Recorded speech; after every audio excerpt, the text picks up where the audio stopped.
Sahabat Radio Pelita Kasih yang dikasihi Tuhan Yesus, selamat pagi, salam sejahtera bagi Bapak, Ibu, saudara-saudari sekalian.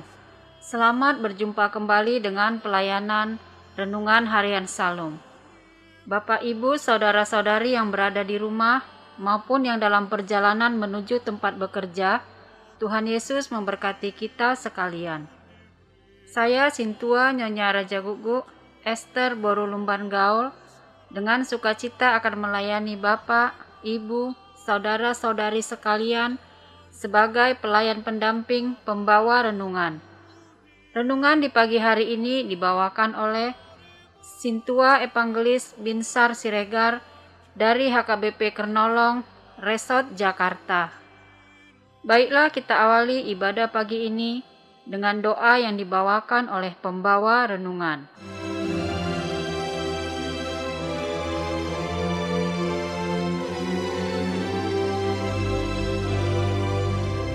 Marilah kita bersatu di dalam doa.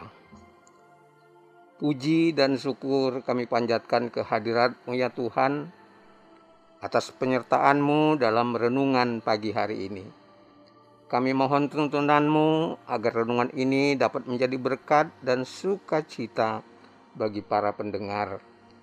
Kami juga berdoa untuk sahabat pendengar yang saat ini sedang terbeban berat, baik karena masalah pekerjaan, keluarga, ataupun penyakit. Kiranya Tuhan berkenan menyembuhkan dan memulihkan mereka. Sebelum mendengar firman-Mu, urapi hati dan pikiran kami, agar kami layak bersekutu dengan-Mu. Hamba-Mu yang menyampaikan firman, urapi dengan Roh-Mu yang kudus, agar layak melayani-Mu. Di dalam nama Tuhan Yesus, kami berdoa dan mengucap syukur. Amin.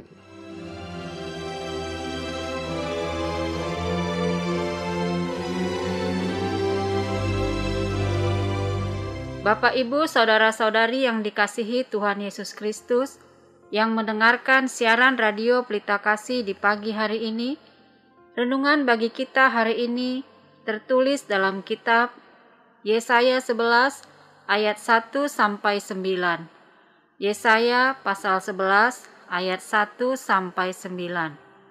Demikianlah firman Tuhan. Raja damai yang akan datang. Suatu tunas akan keluar dari tunggul Isai, dan taruk yang akan tumbuh dari pangkalnya akan berubah. Roh Tuhan akan ada padanya, roh hikmat dan pengertian, roh nasihat dan keperkasaan, roh pengenalan dan takut akan Tuhan. Ya, kesenangannya ialah takut akan Tuhan. Ia tidak akan menghakimi dengan sekilas pandang saja, atau menjatuhkan keputusan menurut kata orang. Tetapi ia akan menghakimi orang-orang lemah dengan keadilan dan akan menjatuhkan keputusan terhadap orang-orang yang tertindas di negeri dengan kejujuran. Ia akan menghajar bumi dengan perkataannya seperti dengan tongkat, dan dengan napas mulutnya ia akan membunuh orang fasik. Ia tidak akan menyimpang dari kebenaran dan kesetiaan, seperti ikat pinggang tetap terikat pada pinggang. Serigala akan tinggal bersama domba, dan macan tutul akan berbaring di samping kambing. Anak lembu dan anak singa akan makan rumput bersama-sama, dan seorang anak kecil akan menggiringnya. Lembu dan beruang akan bersama-sama makan rumput, dan anaknya akan sama-sama berbaring. Sedang singa akan makan jerami seperti lembu. Anak yang menyusu akan bermain-main dekat liang ular tedung, dan anak yang cerai susu akan mengulurkan tangannya ke sarang ular beludak. Tidak ada yang akan berbuat jahat atau yang berlaku busuk di seluruh gunungku yang kudus, sebab seluruh bumi penuh dengan pengenalan akan Tuhan, seperti air laut yang menutupi dasarnya. Dan sebagai ayat pembimbing bagi kita di pagi hari ini adalah ayat 5. Ia tidak akan menyimpang dari kebenaran dan kesetiaan, seperti ikat pinggang tetap terikat pada pinggang.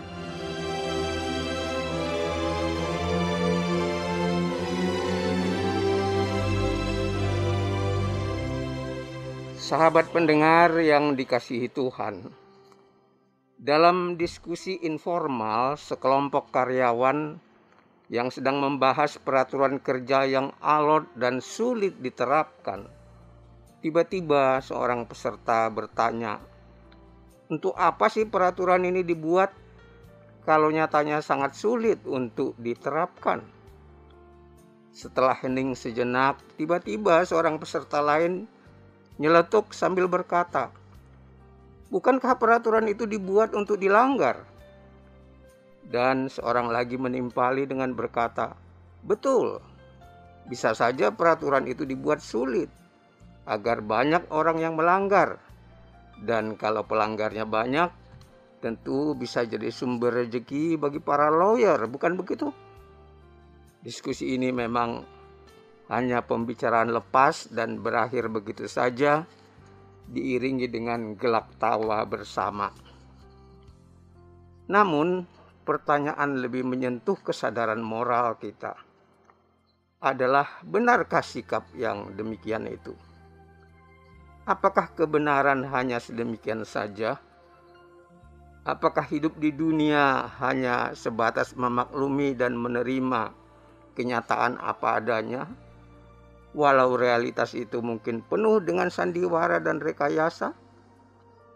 Sahabat pendengar, nats firman hari ini adalah nubuat dari Nabi Yesaya yang berbicara tentang kehidupan yang akan datang setelah kedatangan Mesias yang kedua kalinya, yaitu Raja Damai yang akan datang.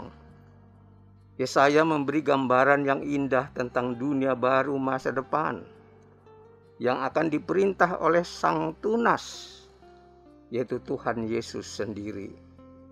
Dia akan menjadi pemimpin dunia yang dipulihkan karena Roh Tuhan ada padanya. Ia juga diurapi Roh Kudus secara istimewa dengan berbagai karunia roh seperti hikmat, pengertian, nasihat, keperkasaan, dan kesenangannya adalah takut akan Tuhan. Ia akan menghakimi orang yang lemah dengan keadilan, menjatuhkan keputusan pada orang tertindas dengan kejujuran. Ia juga akan menghajar bumi dengan perkataannya dan akan membunuh orang fasik dengan nafas mulutnya. Kondisi di zaman Mesias ini digambarkan sebagai situasi yang damai, di mana serigala akan tinggal bersama domba, macan tutul akan berbaring bersama kambing, di mana tidak ada lagi permusuhan dan kekejaman. Mesias akan datang membawa damai di bumi, serta merubah orang percaya dan alam sebagai hasil dari penebusan.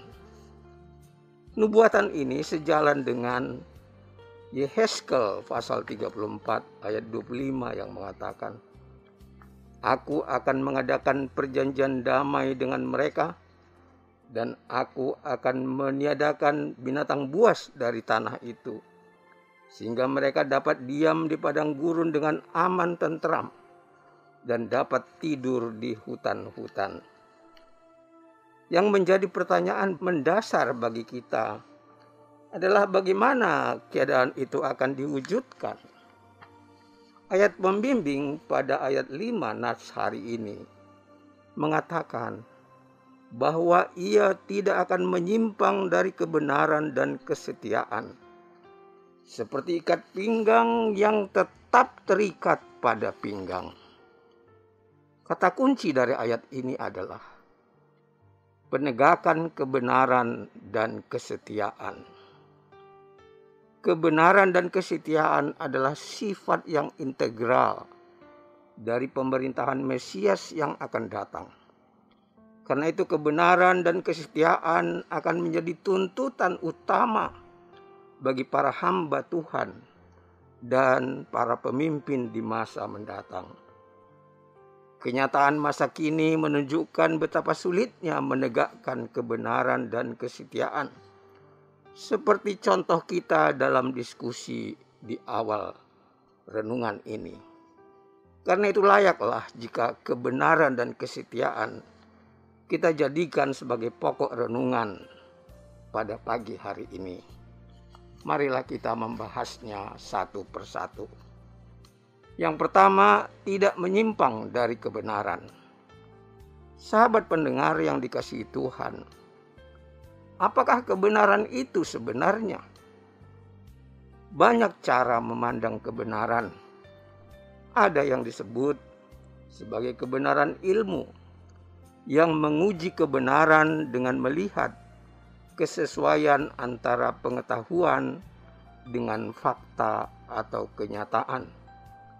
Ada pula yang disebut sebagai kebenaran filsafat, yaitu dengan menguji kebenaran menggunakan berbagai teori dengan sudut pandang yang berbeda-beda, dan tentu saja juga menghasilkan kebenaran yang berbeda-beda.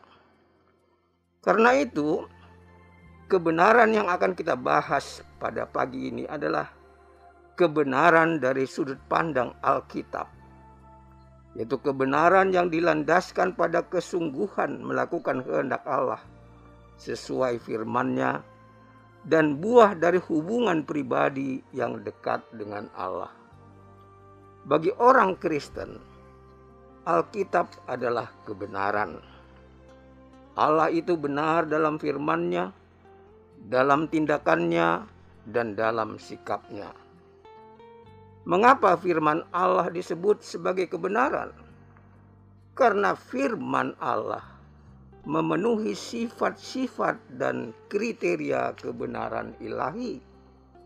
Itu yang pertama, bahwa firman Allah itu diwahyukan oleh Allah. Seperti dikatakan dalam 2 Timotius 3 ayat 16. Segala tulisan yang diilhamkan oleh Allah dan bermanfaat untuk mengajar, untuk menyatakan kesalahan, untuk memperbaiki kelakuan, untuk mendidik orang dalam kebenaran. Yang kedua, kebenaran Allah itu bersifat objektif, karena tidak tergantung pada perasaan, kepercayaan, pengalaman, penafsiran subjektif dari siapapun. Sesuai dengan yang dikatakan dalam Roma 3 ayat 4. Yang mengatakan bahwa Allah adalah benar dan semua manusia pembohong.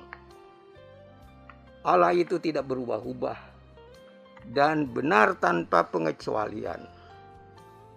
Yang ketiga, kebenaran Allah adalah mutlak atau absolut, tercermin pada Yohanes 14 ayat 6, di mana Tuhan Yesus berkata, "Akulah jalan dan kebenaran dan hidup. Tidak ada seorang pun yang akan datang kepada Bapa kalau tidak melalui aku." Yesus adalah satu-satunya kebenaran dan sifatnya mutlak, karena tidak ada jalan dan kebenaran lain selain Yesus. Kebenaran Tuhan Yesus tidak tunduk pada hak veto siapapun atau prosedur demokratis manapun, karena tidak ada yang setara dengan Dia.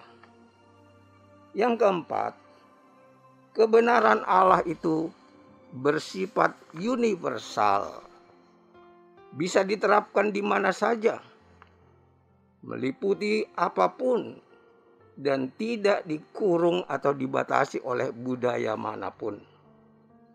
Dalam Kisah Para Rasul pasal 4 ayat 12 dikatakan, keselamatan tidak ada di dalam siapapun juga selain di dalam Dia, sebab di bawah kolong langit ini tidak ada nama lain yang diberikan kepada manusia yang olehnya kita dapat diselamatkan. Keselamatan ditawarkan bagi seluruh manusia melalui jangkauan otoritas Kristus yang tak terbatas. Yang kelima, kebenaran Allah itu bersifat eksklusif dan utuh. Hanya ada satu Allah yang sejati. Kita bisa baca di Keluaran 20 ayat 3. Di luar itu adalah palsu. Dan tidak ada pilihan tengah Allah atau mammon, seperti dikatakan pada Matius 6 ayat 24. Kebenaran Allah itu bersifat utuh, bukan sempalan, dan saling berhubungan, karena Dia adalah Alfa dan Omega, yang awal dan yang akhir. Dia adalah Tuhan atas kehidupan manusia seutuhnya, baik manusia sebagai makhluk biologis, psikologis, sosial, maupun spiritual. Bagian yang kedua adalah kesetiaan. Sahabat pendengar, kesetiaan adalah sikap hidup dan perilaku dalam bentuk pengabdian dan kepatuhan terhadap sesuatu. Bisa terhadap tujuan, falsafah, bangsa, dan negara, kelompok atau perorangan, dan bahkan bisa juga terhadap Tuhan.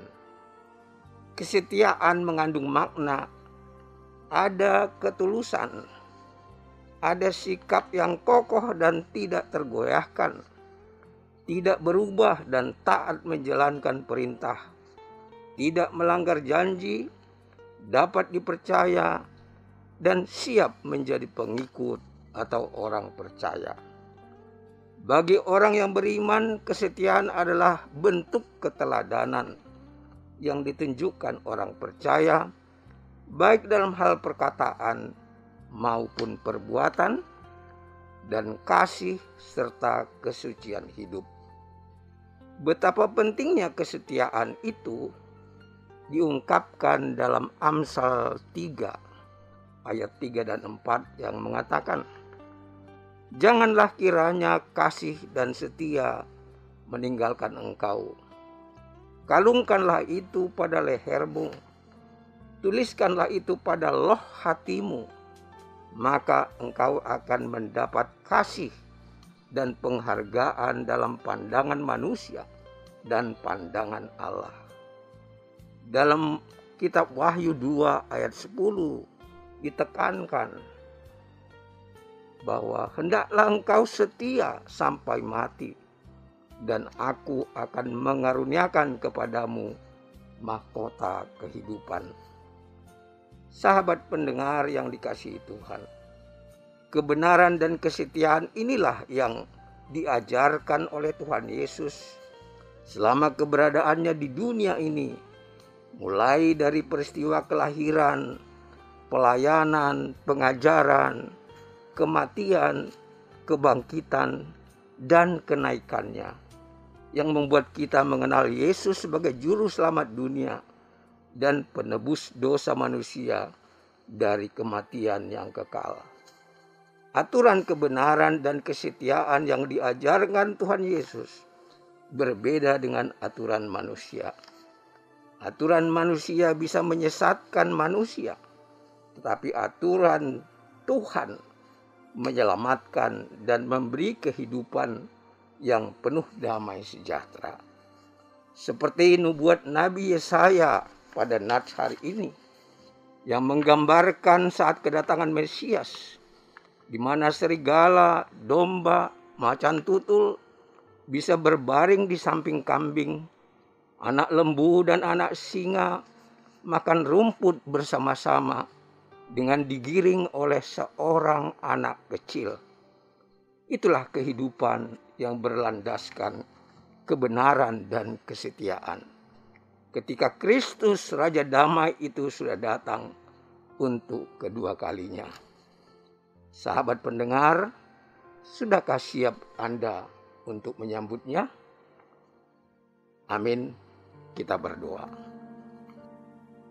Tuhan yang Maha Baik, terima kasih atas firman-Mu yang menyadarkan kami akan pentingnya perjuangan menegakkan kebenaran dan kesetiaan di kalangan para pemimpin gereja dan jemaat-Mu, terutama dalam menyambut kedatangan-Mu yang kedua kalinya sebagai Raja Damai. Kami menyadari betapa sulit menegakkan kebenaran itu, menegakkan kesetiaan iman kami di tengah masyarakat yang heterogen, karena memiliki keyakinan, etnis, dan budaya yang beraneka ragam. Tidak jarang kami merasa takut dan menjadi sangat kompromistis dalam menegakkan iman kami. Karena itu ampunilah kami ya Tuhan.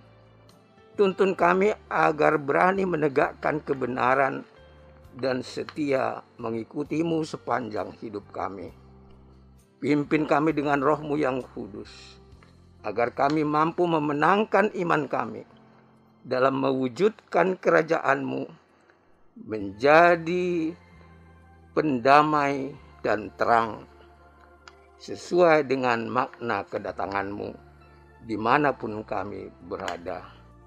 Terima kasih Tuhan, dengarlah doa kami yang kami alaskan hanya di dalam nama Tuhan Yesus. Amin.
Sahabat Radio Pelita Kasih yang dikasihi Tuhan Yesus, marilah kita mendengarkan beberapa informasi berikut ini.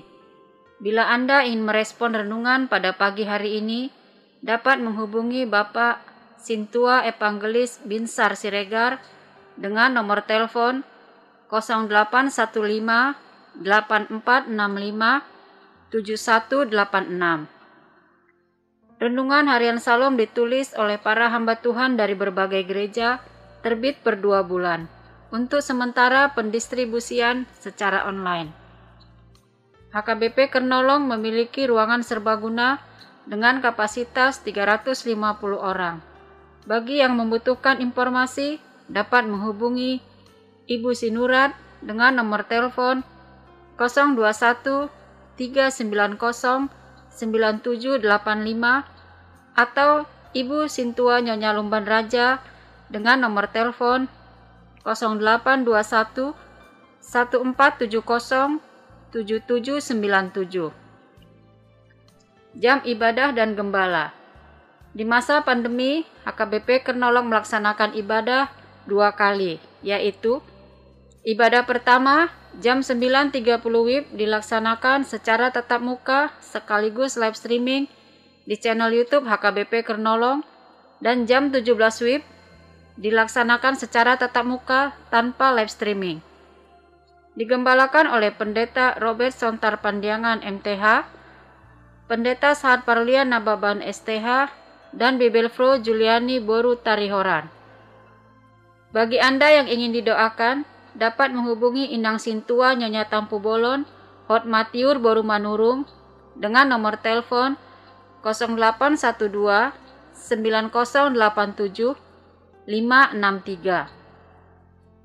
Segenap pengurus Renungan Harian Salom menyampaikan salam kasih kepada seluruh pendengar setia dan pendukung acara ini, kepada jemaat Tuhan interdenominasi dan seluruh jemaat HKBP dimanapun berada. Kiranya Tuhan Yesus senantiasa memberkati kita semua. Horas.